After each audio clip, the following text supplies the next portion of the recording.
Good morning.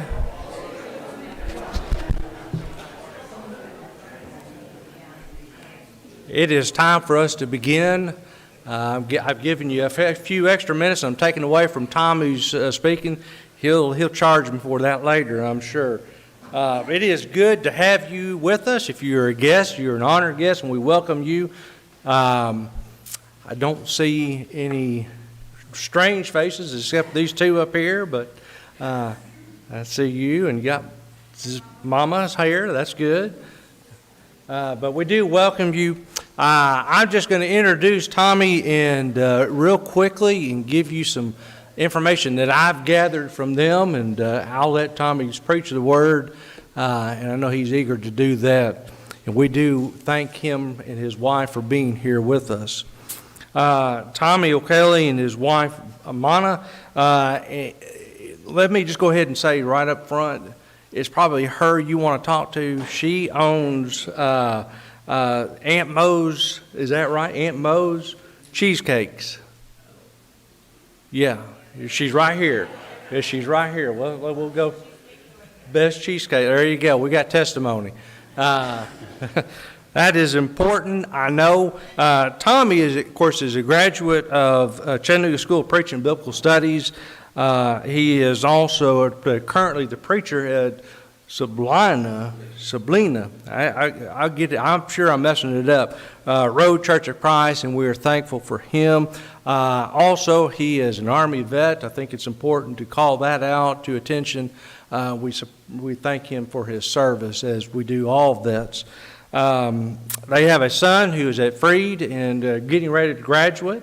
And so we're excited about that, but we are so thankful for him taking the time to do our lessons and taking time out of his schedule to do this for us. We thank him so much. I'm going to turn it over to Tommy and let him go right ahead. Tommy.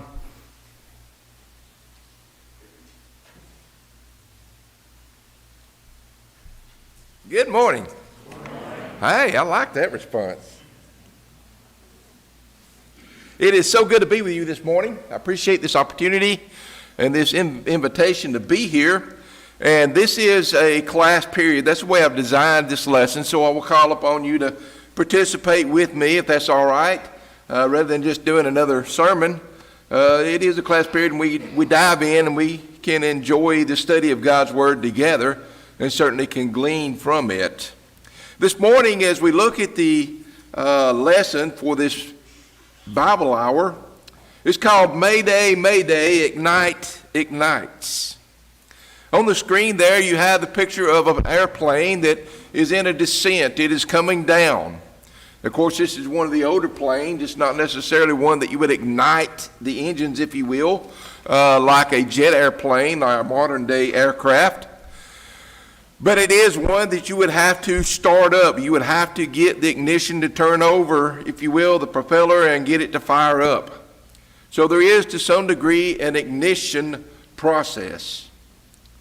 But as we think about this plane and look at the picture, Mayday, Mayday was a call that was heard coming through the ship's radio system as the fighter pilot's craft was losing power.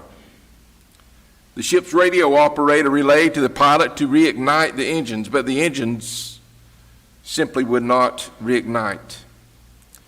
The ship's crew gathered around on top deck to watch the unfolding of the events to see what would happen. One of their own was in distress. It was a life or death situation. They helplessly looked on. They hoped for the best.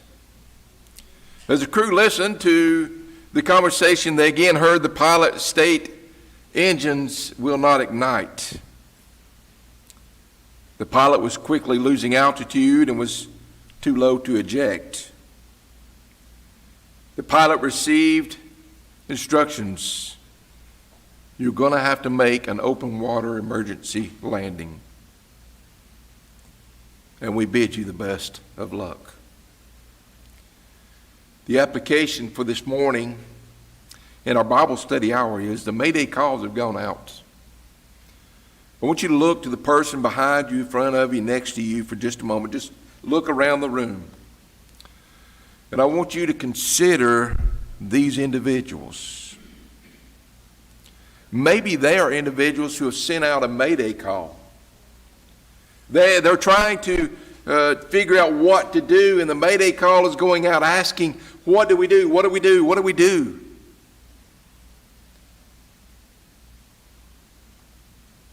We all have to ignite or reignite the engines.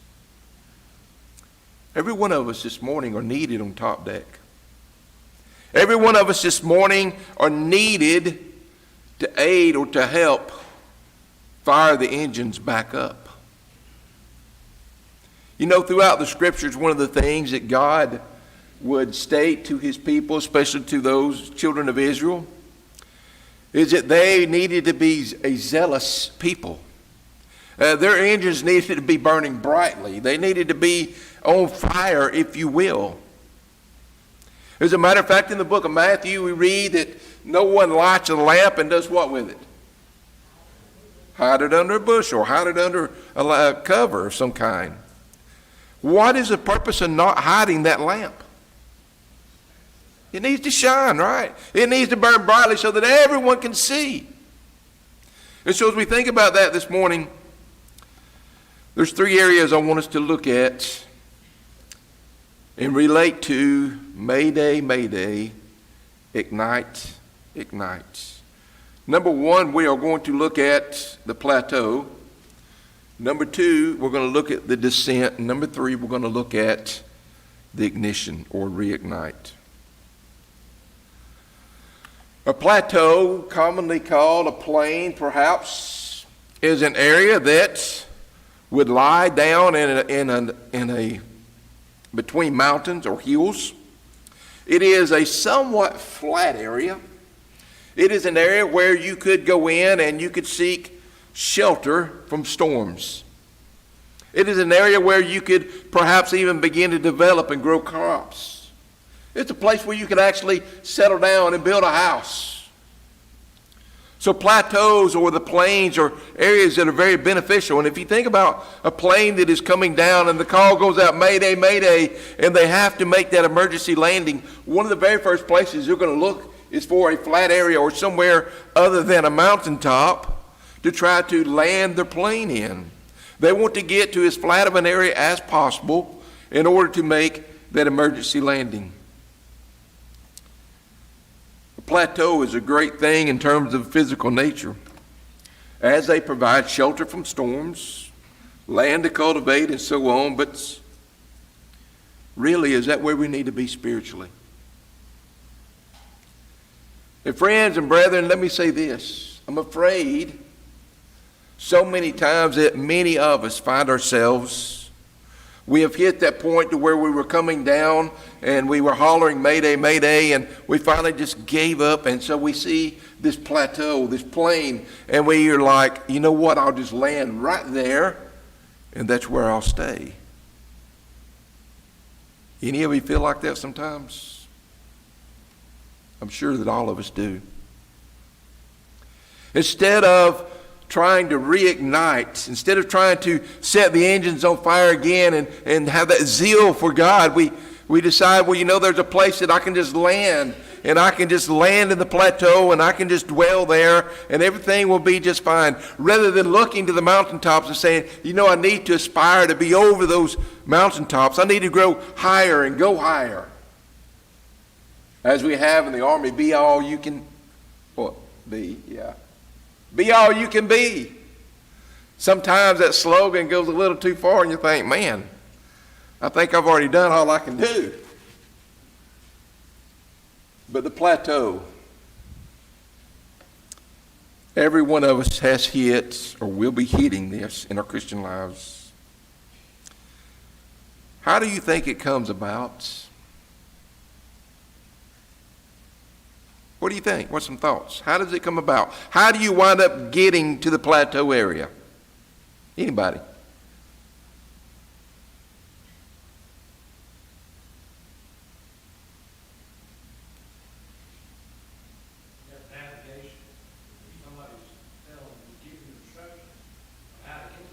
Okay, there can be a navigation issue. What else?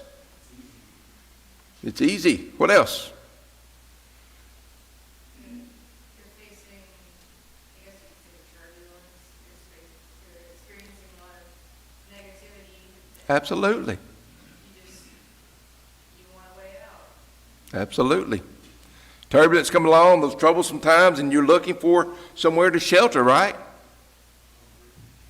Comfort. Absolutely. You know, the thing is, every one of us are going to hit that point, though. We really are. In our Christian lives, we're going to have to find ourselves on a plateau. Somebody open up to Deuteronomy chapter 34, verses 1 through 4. Now, who's going to volunteer to read that for us? Don't everybody raise your hand at once. All right, good. Right here. Deuteronomy 34, 1 through 4. Somebody else go to Numbers chapter 20, verses 8 through 12. Who wants to do that one? Okay, Numbers chapter 20, verses 8 through 12. Deuteronomy 32, 48 through 52. Thank you, brother. All right. God wanted Moses to do what he wanted to do. God wanted, he did. God wanted to give Moses the promised land. Did he not? God had instructed Moses that you will lead my people. What was the very first thing that Moses did when God said you're going to lead my people? What was the very first thing he started doing? This gentleman right here shaking his head. He's giving excuses. Wrong guy, Lord. Wrong person right here. And you're asking me to do something. What was one of the first excuses he gave? I'm not what with speech? I'm not eloquent with speech. Maybe he had a stuttering issue. I don't know. Maybe he was just so country, if you will. His vocabulary was very small. I don't know what the issue was. But one of the very first things he said was, I'm not an eloquent man, it's my speech. I just can't do it. But Moses started making excuses. But God really wanted to give him Canaan. That promised land. He wanted him to lead the children of Israel. Who was right there beside of Moses?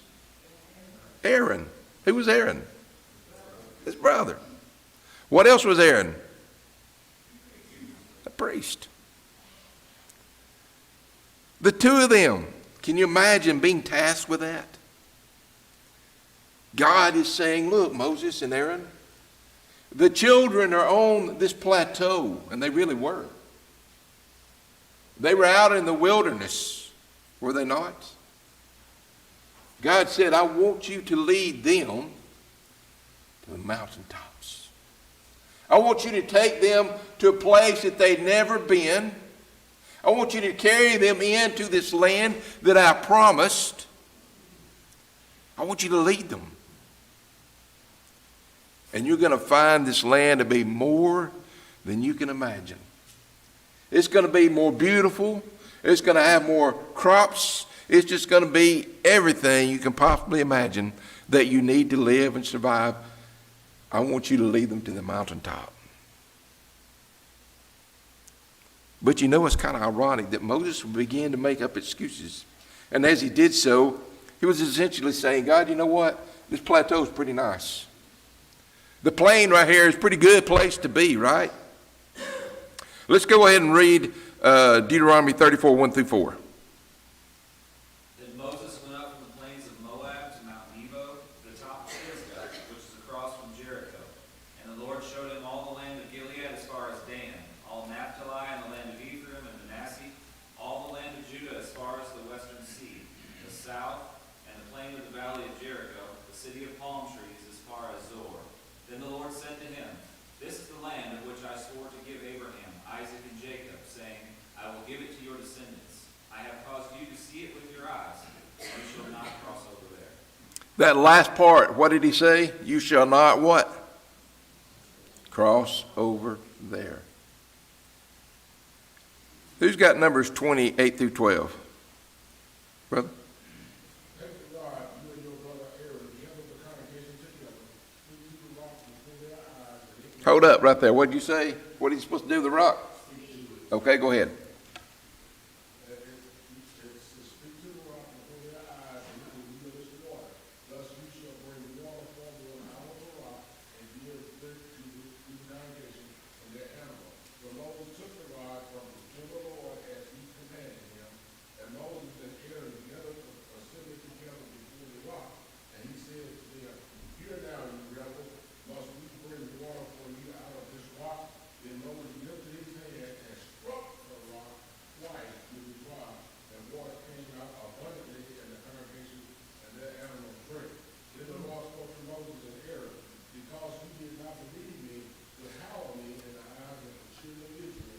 Therefore you shall not bring this assembly into the land which I have given you. Okay, so we've had two readings now. One said that he will not go there, but God allowed Moses to see the land. The second reading is God said you need to speak to the rock, but he didn't. He disobeyed. He struck the rock twice. Water came forth. God still watered the people. He took care of them. But then because of what Moses had done, here's the price you got to pay. Last reading, Deuteronomy 32, 48 through 52. The Lord spoke to Moses that very same day, saying, Go up to this mountain of Abram, Mount Nebo, which is in the land of Moab, opposite Jericho, and look at the land of Canaan, which I am giving to the sons of Israel for a possession. Then die on the mountain where you ascend, and be gathered to your people, as Aaron your brother died on Mount Hor, and was gathered to his people, because you broke faith with me in the midst of the sons of Israel at the waters of Meribah Kadesh, in the wilderness of Zin, because you did not treat me as holy in the midst of the sons of Israel. Okay, Sorry. One more. you good? You shall see the land at a distance, but you shall not go there into the land which I am giving the sons of Israel. Okay. Moses, I'm going to let you see what you're missing out on. If we decide, well, you know, I'm dropping, I'm losing altitude, I've hit these turbulence in my life, things are just not going well. And we allow these turbulence to affect us in such a way that we say, well, you know, there is a plateau, there is a plain, there is an area that I can land in. We miss out on some of the greatest blessings God could ever bestow upon us. Because we've decided, you know what, I don't want to ascend above the mountaintops. I would rather be right here on the plateau. Let's go to Genesis chapter 11.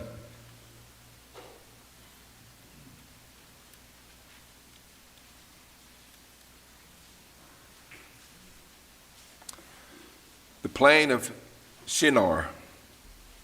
The descendants of Noah. 4 to 5 generations from the flood, they traveled to the plain of Shinar and settled there. What was the problem with them, though?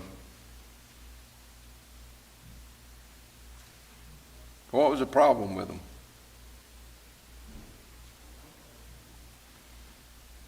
What had God told the people to do?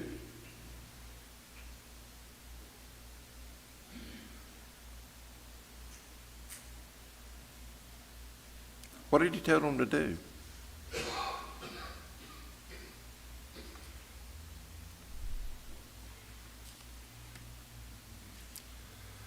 Look at verse 4. Read it out. Somebody read verse 4. Genesis 11, verse 4. They said, Come, let us build ourselves a city and a tower whose top is in the heavens. Let us make a name for ourselves, lest we be scattered abroad over the face of the whole earth. Okay. God had told them, he said, I wanted you to be fruitful. I want you to multiply. I want you to inhabit the earth. I want you to grow. But instead, their mindset was what?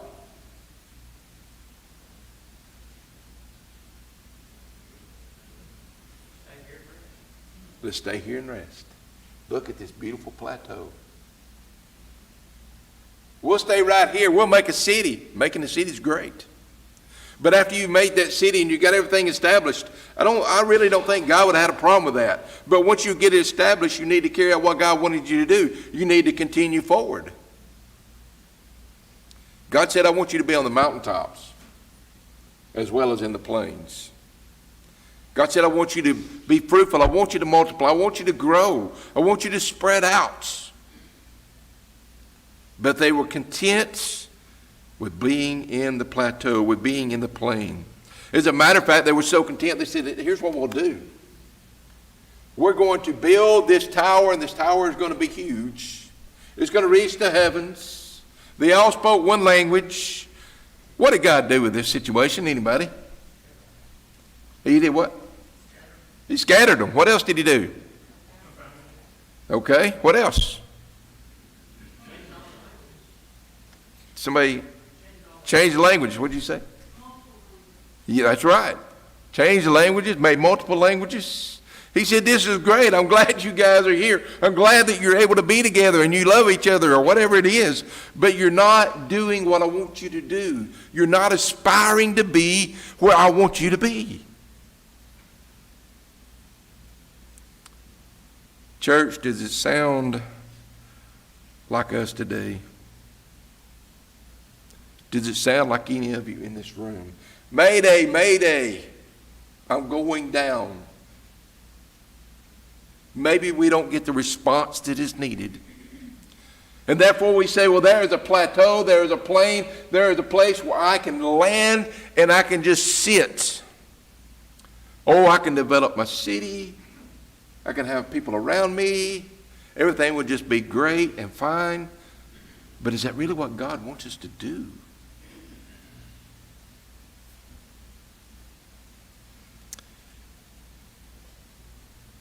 What if the pilot that sent out that Mayday call that was headed down and they said, you know what, you're going to have to do an emergency landing in open water. What would have happened if that pilot would have landed that plane? He would have had his life preserver on and he would have said, you know what, the ocean is not so bad really. I have a life preserver. So I'll just sit out here in the ocean and I'll just float along. How long do you think he's going to last? Not going to be very long, is it? Friends, the same thing is true of Christianity, our Christian lives. We become stagnant. We find ourselves beginning to lay off of Bible reading and studying. Our prayer life begins to suffer a little bit. We've grown accustomed to living in the plateaus.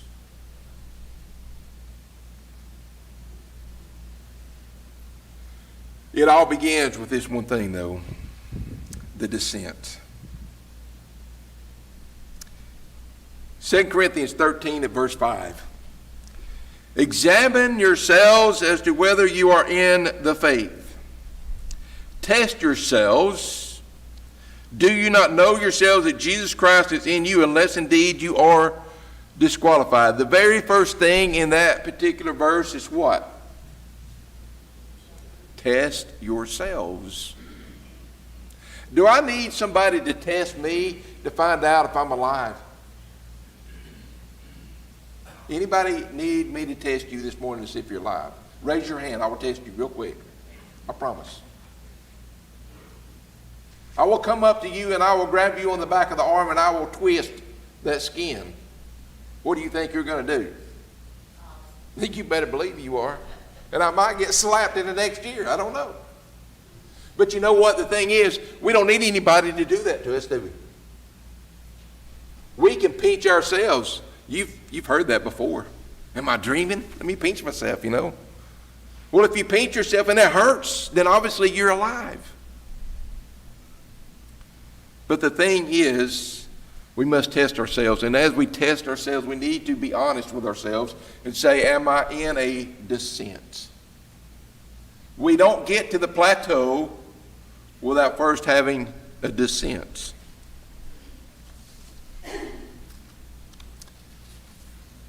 The descent begins by looking at Psalm 119 and verse 11. Does anyone know what that verse says? Thy word have I hid in mine heart, that I might not sin against thee. Thy word have I hid in mine heart, that I might not sin against thee. We can know if we're in the descent because we can look and say, well, you know, am I really hiding God's word in my heart? Day in and day out. Am I using God's word to guide my life and every decision that I make? Enoch was a man that walked with God. Enoch was a man that knew what needed to take place, and Enoch was the one, what happened with him? God took him. Yeah. Enoch knew that he didn't need to get to that point of being in a descent.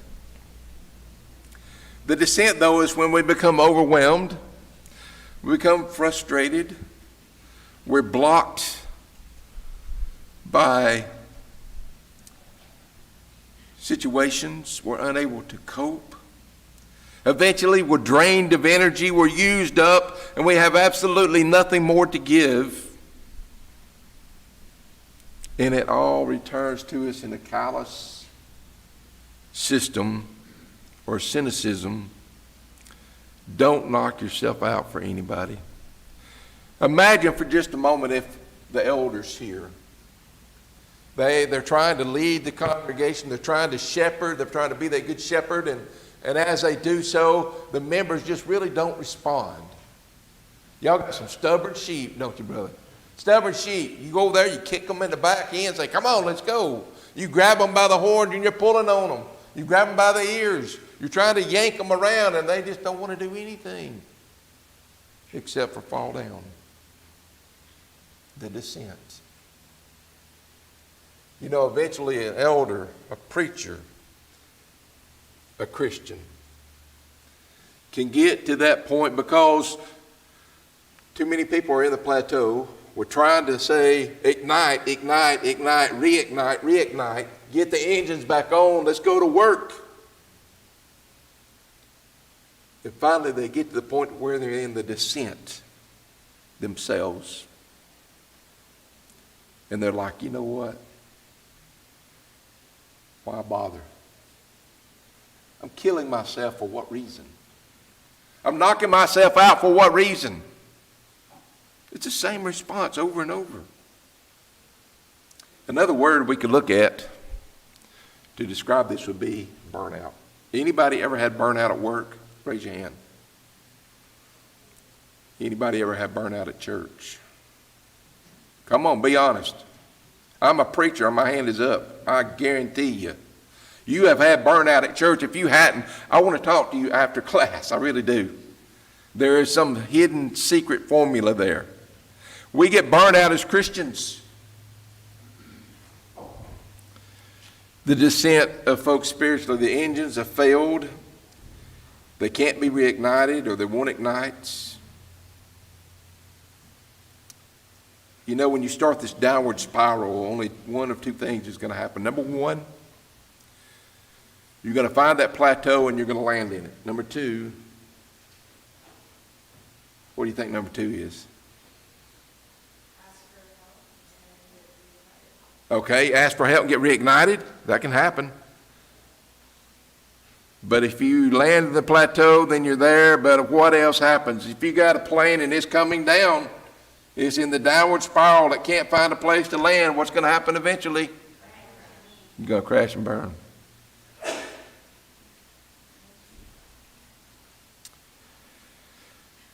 If I were to ask for a show of hands this morning, I wonder how many would say they're in this situation spiritually this morning. Burnout. They're in a downward spiral. This week, my lessons, I hope, are not to sound critical, but I want to be uplifting to you. I want to energize you. I want to put a fire back in your backside to where you go to these elders and you say, give us something to do. I've heard a lot of good things about Ottawa. I really have. I mean, I talked to Denny, I talked to Eric, I talked to others, and certainly the old game we played as kids, Follow the Leader. Well, I think Ottawa is a great example of following the leaders.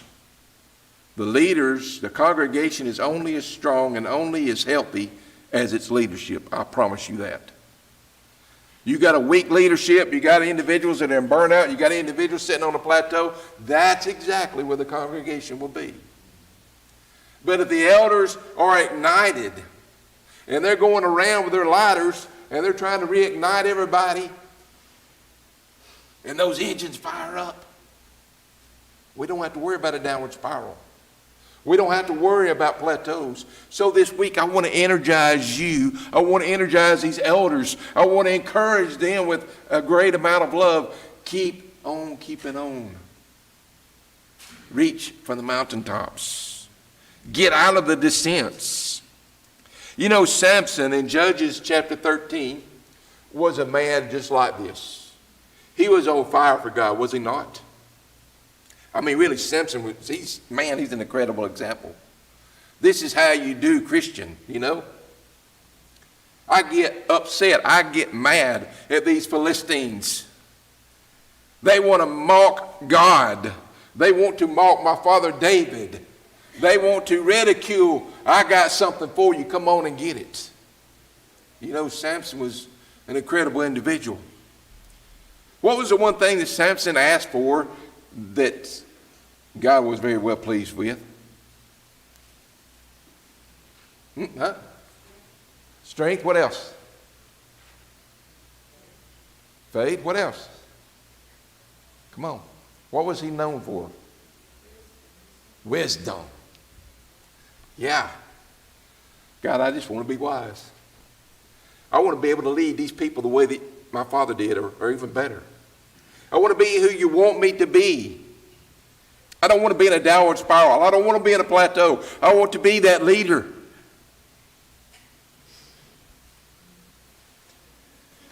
When we look at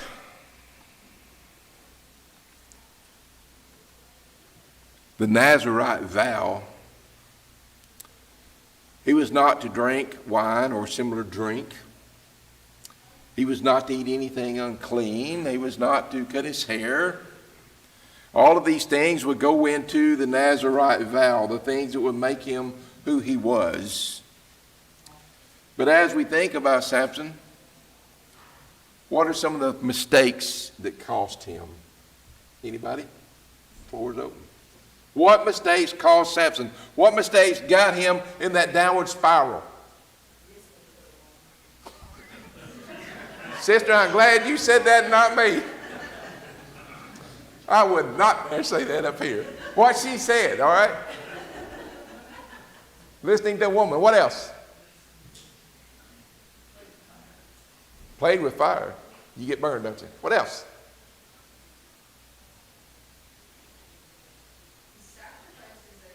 Integrity to keep this woman.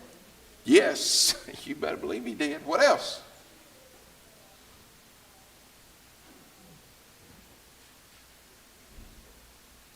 You know, I would suggest that it began even before he met women. Because there was a time when he was going down the road and there came a lion. What did he do with it? Killed it. What did he kill it with? Not the lion. Bare hands. Yeah, you're on the right track though. He killed the lion with his bare hands. grabbed it by the jaws and ripped it apart. A little later on, he's walking down through there, and there is that lion, and what is inside of that dead animal? Honey. What does Samson do? Ate of the honey. Honey's okay, right? But what did he do, though, to get to the honey? There we go. He touched something unclean. He touched something that was dead. And you know what? I think that's where he began that downward spiral. I really do. There were mistakes that Samson made. He had the involvement with a Philistine woman. He was partaking honey from that dead animal, unclean. He was becoming arrogant and prideful. And then eventually his hair was cut. Go to 1 Kings chapter 11. Somebody read verse 1, 2, and then drop down to verse 6 and read it. 1 Kings chapter 11, verses 1 and 2, and then verse 6. Somebody read that for us real quickly.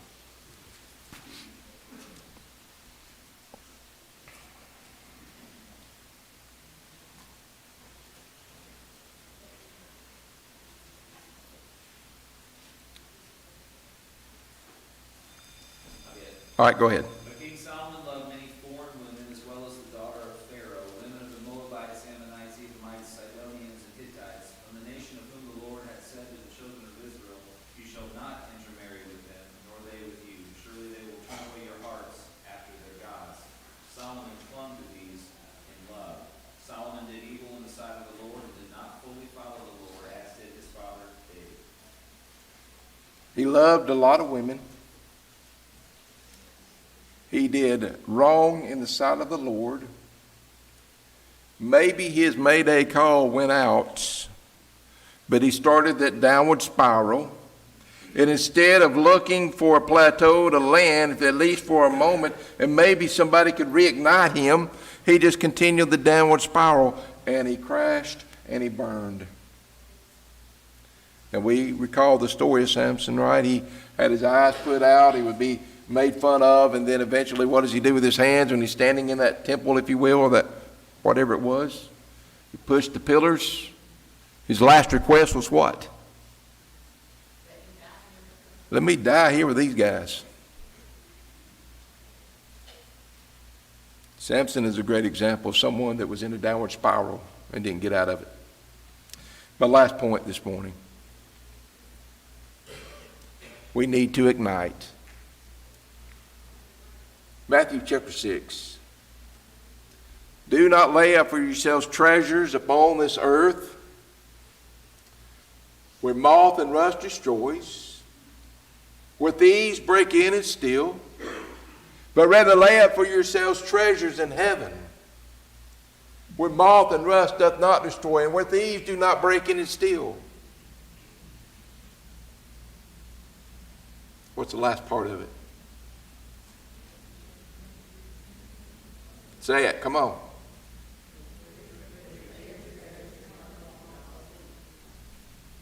Where your treasure is, that's where your heart's going to be. When our heart is focused upon igniting ourselves, reigniting others, and reaching the mountaintops and not being satisfied with plateaus, we will avoid a downward spiral, and we will be what God wants us to be. I love you all. Thank you so much for your attention this morning. And we're going to continue this thought a little bit with our lesson this morning in the AM hour. Let's get ready for that.